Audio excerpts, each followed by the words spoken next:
Mataifa yote yatakusanyika mbele zake Bwana Mwokozi. Mataifa yote yatakusanyika mbele zake Bwana Mwokozi.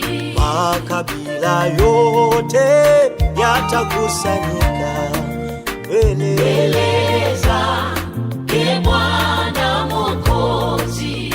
Makabila yote yatakusanyika mbele zake Bwana Mwokozi. Wataimba